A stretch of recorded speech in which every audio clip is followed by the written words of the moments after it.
Las candidaturas de Artés y de Enríquez Ominami no parecen estarle haciendo nada a nadie. Proclamar a Michelle Bachelet esta semana de manera inconsulta con los otros candidatos presidenciales, al menos es una falta de deferencia. Si el presidente Boric cae en la tentación de irse en una cruzada anti-Trump explícita y dura, eso mismo creo yo que conspira con la posibilidad de que Michelle Bachelet sea la secretaria general de las Naciones Unidas.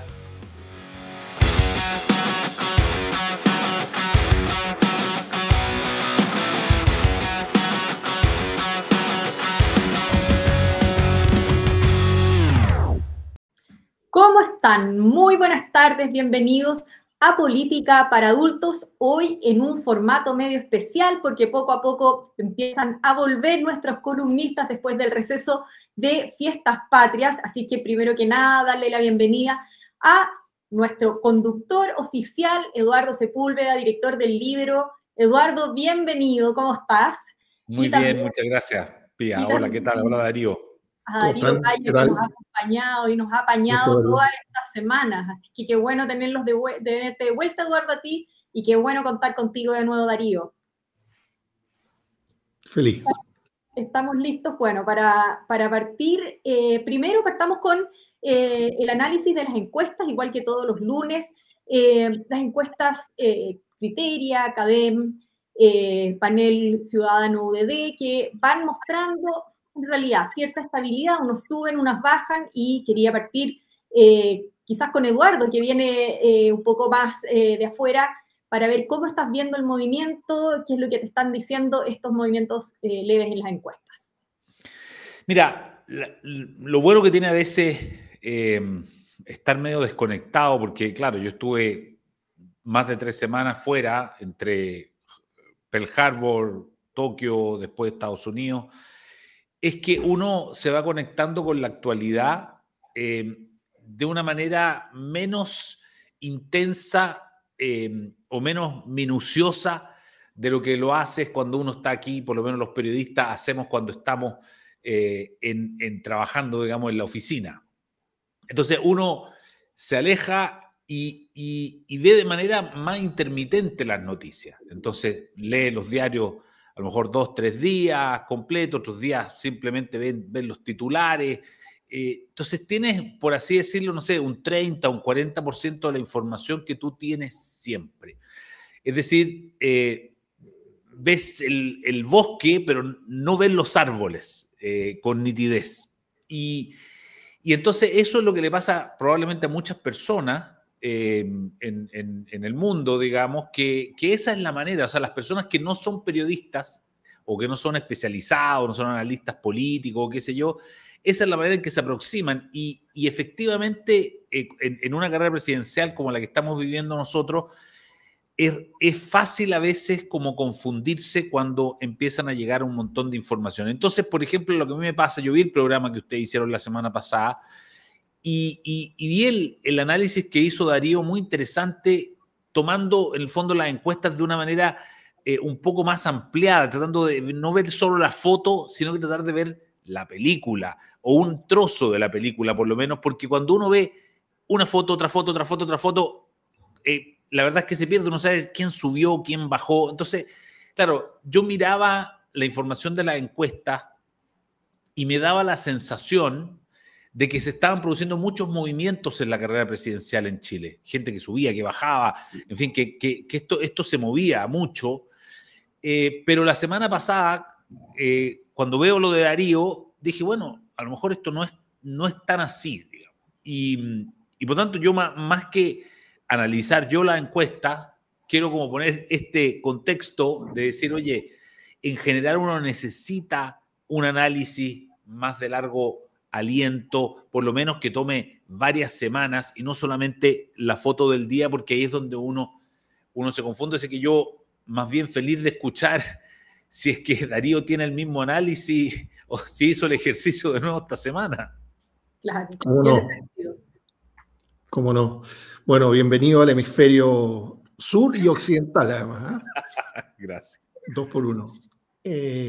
Tú tienes toda la razón. De hecho, eso era justamente el titular con que yo presentaba estos números la semana pasada, de verlos con un poco más de perspectiva del tiempo. Segundo, para cada encuesta promediando 3 semanas al menos, para ver el comienzo y el final de esa serie, y promediando a su vez encuestas. Entonces, hacer con todo eso, con todo lo que tiene arbitrario, pero hecho los cálculos con seriedad, y ver qué realmente está pasando cuando uno mira con alguna distancia. Pasa lo lógico, si tú ves un sismógrafo desde muy cerca, por pequeñas que sean las fluctuaciones se ven enormes, si la ves con un poco más de distancia, tienden a aplanarse un poco. Yo te diría que para mí los titulares son probablemente 3. Uno, en parte, quedaba medio escondido por esos números que vimos la semana pasada y tienen que ver con la distancia que hay entre Evelyn Matei y José Antonio Kast. Y digo escondidos porque la mayor distancia entre José Antonio Kast y Evelyn Matei se produjo hacia finales de julio, después de las 3 muestras que yo usé como punto de referencia la semana pasada. Y desde ese punto de mayor distancia, que fue posterior a esa muestra, hasta hoy sí que se ha producido un cambio, y es que lo que era una diferencia relativamente estable de 15 puntos, hoy día pasó a ser una diferencia más o menos estable en torno a los 10 puntos. Ahí hay un cambio que no es trivial. Eso hace que los márgenes sean menores, estoy diciendo una obviedad, pero digo los márgenes políticos también son menores. Pero esa es una primera cuestión. Como que las candidaturas da la impresión que se han consolidado en torno a una diferencia entre esas dos, al menos las dos candidaturas de derecha, de 10 puntos, ya no de 15. Lo segundo es que es bastante, yo lo dije hace unas 3 semanas, otra cosa que resulta más o menos evidente es que se ha consolidado un escenario en que los últimos 2 meses los candidatos de derecha subieron entre 2 y 3 puntos y los de izquierda los perdieron. Cosa que me alegra enormemente, digamos, y me parece una tendencia saludable. Y que tiene que ver con mi tercera observación, y es que las candidaturas de Artés y de Enríquez Ominami no parecen estarle haciendo nada a nadie, ni afectan la candidatura de Janet Jara, ni le están trayendo un caudal de votación al conjunto de los candidatos de izquierda. Y eso también es algo que vale la pena observar en sí. Es decir, muy en resumen, se ha achicado la distancia entre Kast y Matei, la derecha en el margen en su conjunto aumenta, la izquierda en su conjunto disminuye. Y lo que hice esta semana fue algo que tiene otra dosis de arbitrariedad, pero buscando alguna manera de ver el bosque y no detenernos en los árboles. Dije, bueno, aquí hay 3 barrios de candidatos. Uno con 2 candidatos claramente de derecha, como Kast y Kaiser. Otro claramente de izquierda, Janet Jara, el profesor Artés, Enrique Ominami. Y luego estos candidatos que han decidido no autodefinirse ni como derecha ni como izquierda. Claramente es el caso de Parisi y Maine Nichols, pero de alguna manera en eso ha consistido el ímpetu político de la campaña de Evelyn Matei, con estos guiños al socialismo democrático, a los views de la concertación, etcétera, etcétera. Entonces decidí comparar qué ha pasado con las votaciones de estos grupos de candidatos como tales.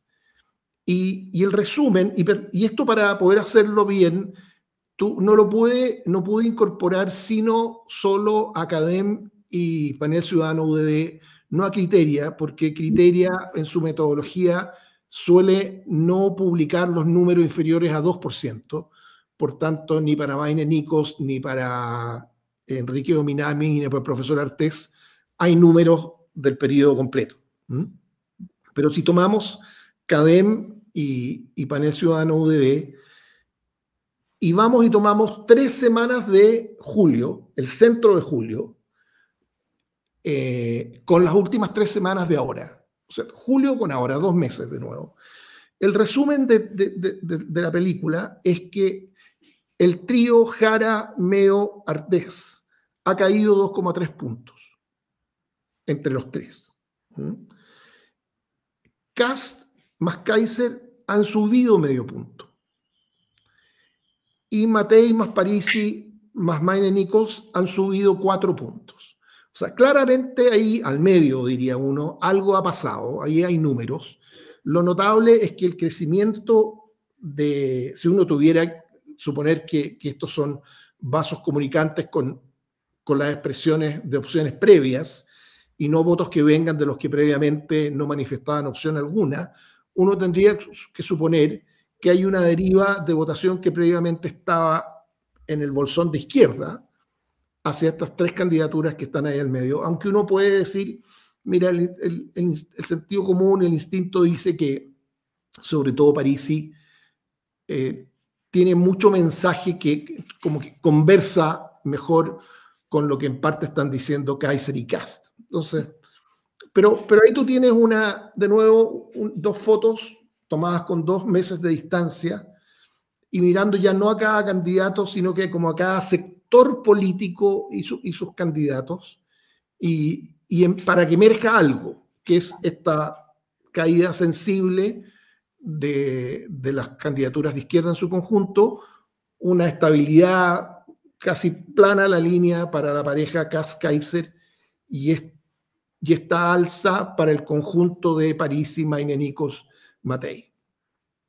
Ahora, 4 puntos de promedio, sí. Tú mencionaste algo respecto a los candidatos chicos, en particular a Marco Enríquez Ominami y a Artés. Decías que no le estaban haciendo mucho daño a nadie. Pero hoy día justamente Artés aparece diciendo que un gobierno de Kast o de Kaiser no duraría nada. Darío, ¿cómo ves tú estas declaraciones? Y justamente en el contexto de esto de que no estarían haciéndole daño a nadie, pero lo están intentando. Claro, no, obviamente yo decía que al menos en las encuestas no están moviendo la aguja para ningún lado que ellos quisieran moverla. Y esto otro yo creo que más bien se inscribe en una línea bastante grotesca, te diría, grotescamente antidemocrática, que este chantaje implícito y explícito de muchos, de sostener que a cualquier gobierno de derecha le van a hacer lo mismo que le hicieron a Piñera, y tratar de ser imposible gobernar y bajarlo, ¿eh? por no usar otra expresión. Lo que es un chantaje a leve y una confesión bastante transparente de algunos genes bien tóxicos que tiene un sector de la izquierda chilena.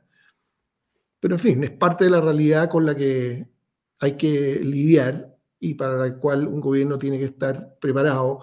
Yo tengo la impresión, sin embargo, que todas estas predicciones van a chocar con una nueva realidad política. Y es que es tan claro el diagnóstico que los chilenos tienen de los problemas del país y la atribución de responsabilidades respecto a esos problemas. Es tan clara la agenda que le están dejando marcada al próximo gobierno. Es tan claro el mandato que cualquier gobierno va a tener para actuar en base a esa agenda, que yo creo que va a tener respaldo político. Va a tener respaldo político sustantivo. La gente va a tener razones en la medida que, por supuesto, los próximos gobiernos se hagan cargo de esta agenda y de sus promesas en la materia. Yo creo que ellos siguen girando a cuenta de un país que cambió mucho. No se van a encontrar con el país y la mezcla de opiniones del 2019, predominantemente en Chile. Es un país profundamente distinta y creo que estos impulsos antidemocráticos de estos sectores de izquierda,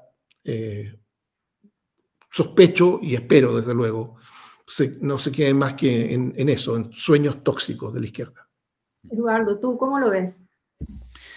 No, por supuesto que es muy lamentable la declaración. Efectivamente, nos recuerda esos pasajes, los pasajes más oscuros, digamos, de la época del estallido. Ahora, lo saludable es que la propia Camila Vallejo, digamos, desde el Palacio de la Moneda tomó distancia de esas declaraciones, lo cual me parece que es saludable, porque de lo contrario, digamos, efectivamente estaríamos frente a una situación muy compleja. Lo interesante y lo importante es que esa actitud, digamos, de esta otra izquierda que toma distancia de estas amenazas, digamos, mantenga esa misma conducta, ¿no? Y no cedan a las tentaciones de convertir esto en un maldito infierno, como decía Oscar Landerreche, ¿no? Y a mí me tocó esto comentarlo con el propio presidente Boric en un programa en Tolerancia Cero, en que yo le puse esa misma escena, le dije, oiga, y el maldito infierno de Oscar Landerreche, ¿ustedes cómo se van a comportar? Y le recordé a Barack Obama, cuando en el primer mandato de Donald Trump, digamos, después de la muerte de George Floyd, parte de una especie de estallido, digamos, en las calles de, bueno, Atlanta, donde estuve ahora yo recién, en fin, en distintas ciudades de Estados Unidos, y sale el propio Barack Obama a decir, vuelvan a sus casas, esto no se hace así, esto, si ustedes quieren derrocar un gobierno, hay que hacerlo por las urnas, digamos. Entonces yo le decía al presidente, oiga, y ustedes van a tener esa misma actitud, y él por lo menos tuvo una respuesta que dijo, bueno, aquí la democracia tiene que prevalecer, es lo más importante, así es que estas cosas, estos dichos de Artés, ojalá sirvan como una especie de vacuna, ¿no? Para inmunizar, más que como un incentivo o un aliciente o una especie de ir preparando el camino. Y yo tengo la misma sensación que tiene Darío, en el sentido en que los países como que escarmientan y aprenden de las cosas que no resultaron, y efectivamente no resultó, ¿no? El camino propuesto por el estallido, y yo creo que la gente lo sabe, y lo otro que me pasa es que también en estos días que estuve en Estados Unidos hablando con la gente, pese a que Donald Trump probablemente no es alguien que le simpatice a la mayoría, pero sí parece seguir habiendo una mayoría de personas que siguen confiando en que Trump va a hacer la pega que tiene que hacer, ¿no? Y de hecho, en estos días me tocó ver cómo mostraban números, por ejemplo, del descenso en la criminalidad, y estaba muy contento el gobierno por eso, en fin.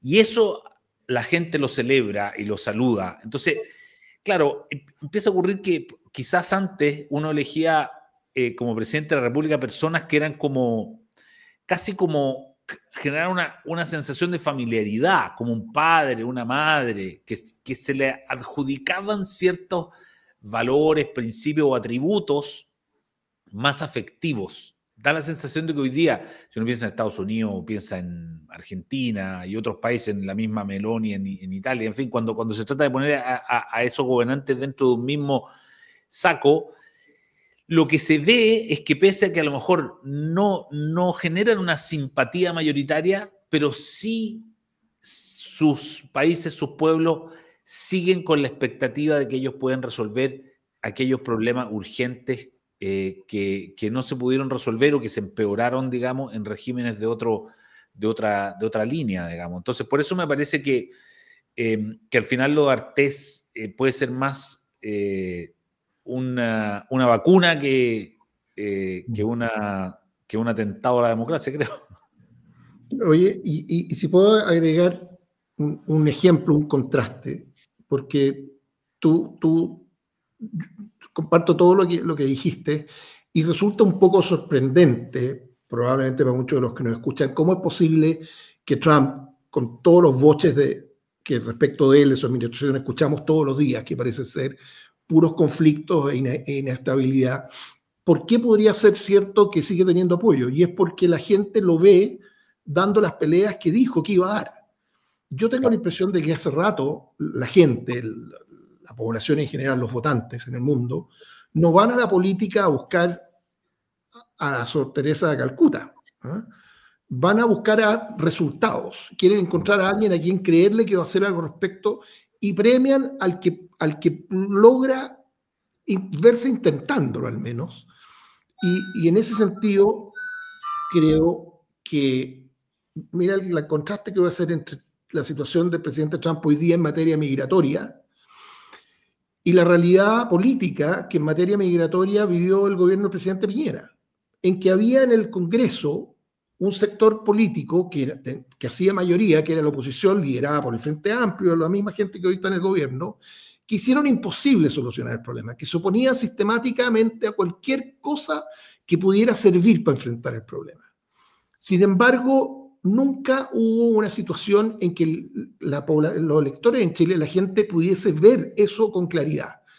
Estaba la cancha enredada, la culpa era de todos, no tuvo el gobierno del presidente Piñera la capacidad de dejar en evidencia la responsabilidad que tenían los que se oponían a las soluciones. Eso es lo que no te puede pasar hoy día en política, y en parte con todos sus gestos y sus aspavientos y pasadas de, ¿cómo se dice? Cuando uno se pasa de largo, pasadas de largo, el presidente Trump, pasadas de rosca, él logra al final transmitir que está haciendo lo que prometió, incluso con poca pulcritud a ratos, y tiene a su oposición, en este caso el Partido Demócrata, oponiéndose, defendiendo una posición que hoy día debe ser de 20-25%, no más, en Estados Unidos. Claro. Bueno, pasemos al otro tema que teníamos pensado para hoy, que es la Asamblea General de Naciones Unidas, a la que el presidente Boric hoy viajó. Mañana se espera una intervención de él. A ver, partamos, Eduardo, contigo también, ya que estuviste en esas tierras. ¿Cómo lo ves? Bueno, hay harto que comentar de eso. Bueno, el presidente tiene dos tentaciones, digamos, ¿no? Esto es la última vez que va a la Asamblea General de las Naciones Unidas como presidente de la República, por lo menos en este mandato, no sabemos el futuro. Y esto no es como la película La Última Tentación de Cristo, aquí son las últimas dos tentaciones que tiene el presidente. La primera tentación es proclamar a Michelle Bachelet como la candidata de Chile a la Secretaría General de la ONU, que él digamos, en ese escenario podría ser perfecto para hacerlo. Y la segunda tentación es aprovechar desde que está en Estados Unidos para hacer una proclama anti-Trump, y porque él claramente, ya lo dijo una vez, el presidente lo dijo aquí en Chile, eso sí, que él representa todo lo contrario a lo que representa Donald Trump, y a lo mejor puede esta última vez que va a poder intervenir ante la Asamblea General de Naciones Unidas, poder tratar de ponerle un sello dorado a su antitrampismo para convertirse en uno de los grandes antitrampistas del planeta, digamos, ¿eh? Una tentación que yo creo que él puede tener. Ahora, yo creo que los dos caminos, a mi juicio, son equivocados.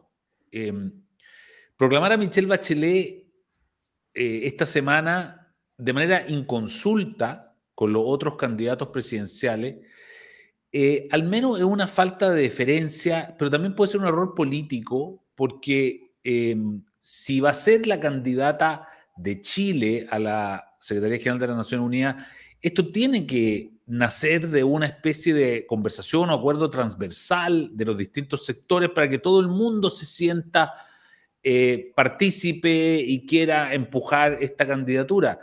Creo yo, digamos. Y respecto de Trump, también me parece que, quizás incluso por las mismas razones, digamos así, si el presidente Boric quiere, como quiere el 99% de la izquierda chilena, quiere que Michelle Bachelet sea la próxima secretaria general de las Naciones Unidas.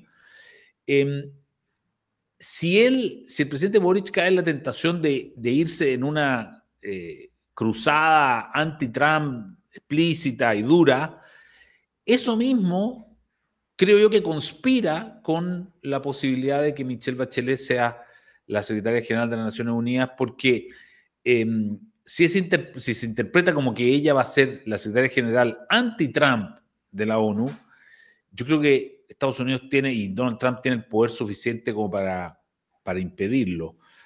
Así es que a lo mejor yo estoy pensando que su última intervención no va a ser todo lo épica que él quisiera, si es que él de verdad quiere hacer como un cálculo político, ¿no? Más en frío, porque si se deja llevar por la pasión, yo creo que puede ser riesgoso incluso para sus propios deseos. Darío, déjame agregarte una tercera tentación que yo le veo a Gabriel Boric en esto, que es unirse a los países que han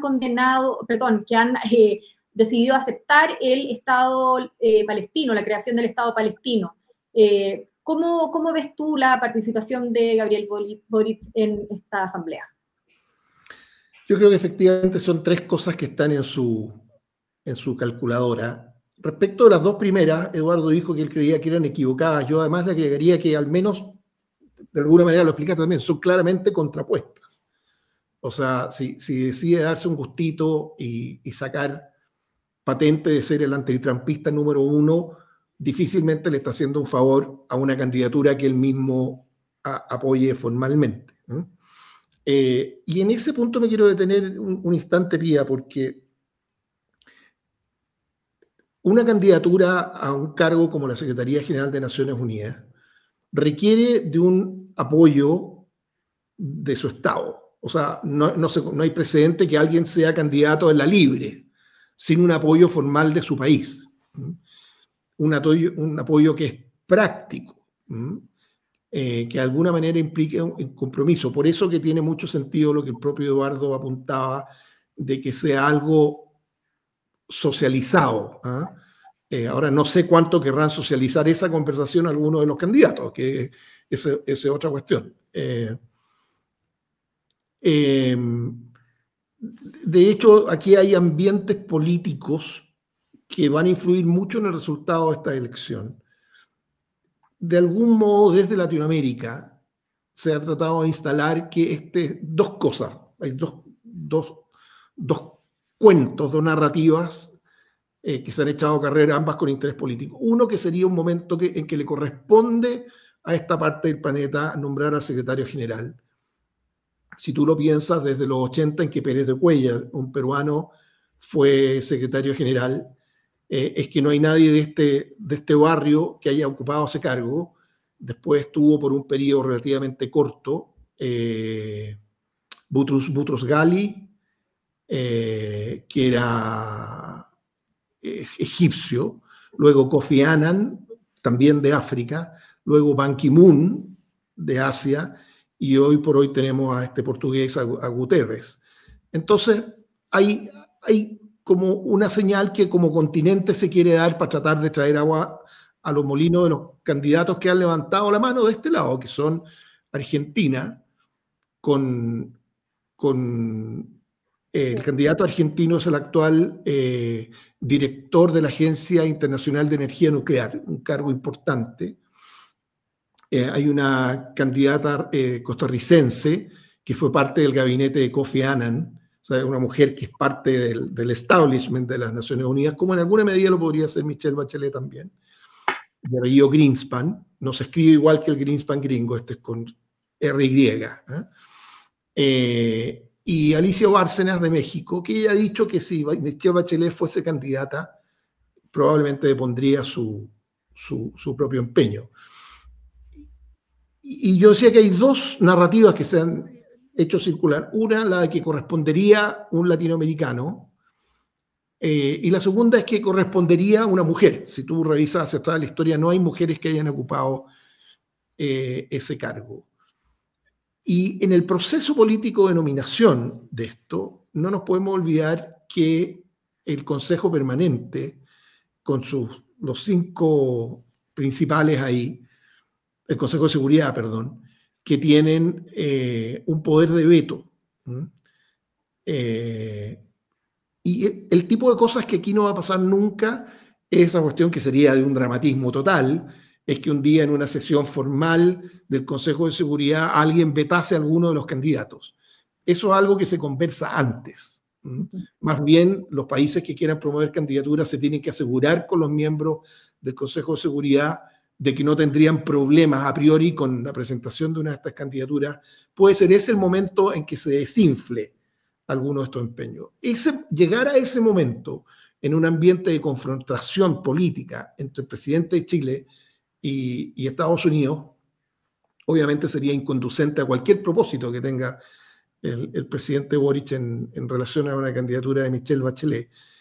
De Estados Unidos, además de ser miembro del Consejo Permanente, yo creo que en el contexto de las Naciones Unidas no se nos puede olvidar de que tiene en jaque hoy a Naciones Unidas presupuestariamente. Estados Unidos aporta más de 1/5 del presupuesto regular de Naciones Unidas, pero financia más de 1/3 de sus operaciones de paz y como 45% de sus operaciones humanitarias. Y ha hablado Estados Unidos de recortar su aporte de 1.8 billones a algo así como medio billón. Son cortes dramáticos, brutales para Naciones Unidas, pero que de alguna manera te grafican el peso que tiene Estados Unidos, además de su rol en el Consejo Permanente. Finalmente, no me extrañaría, dado los gestos políticos que en esta materia ya ha tenido el presidente Boric, a mí me extrañaría poco que él tuviese entusiasmo por sumarse a este empeño liderado por Francia, por Macron fundamentalmente, y el que se han sumado ya muchos países. Yo sospecho que es una decisión respecto a la cual va a escuchar, las quiera o no, opiniones matizadas, por decirlo menos, respecto del rol que Chile debiese o no jugar en una discusión como esa. No creo que vaya a recibir un impulso entusiasta de sus asesores en materia de relaciones internacionales. Pero está por verse. A mí no me extrañaría que, ustedes hablaban de la palabra de las tentaciones, que esa fue una tentación muy fuerte y probablemente la primera en manifestarse, porque es una discusión que está completamente gatillada. No, vamos a ver si se tienta o no. Mañana hay que estar bien atentos mañana y el miércoles. Bueno, Darío Paya, Eduardo Sepúlveda, gracias por haberme acompañado a mí hoy día en Política para Adultos y será hasta la próxima. Que estén muy bien. Muchas gracias. Saludos. El Líbero, la realidad como no la habías visto. Haz que estos contenidos lleguen más lejos haciéndote miembro de la Red Líbero.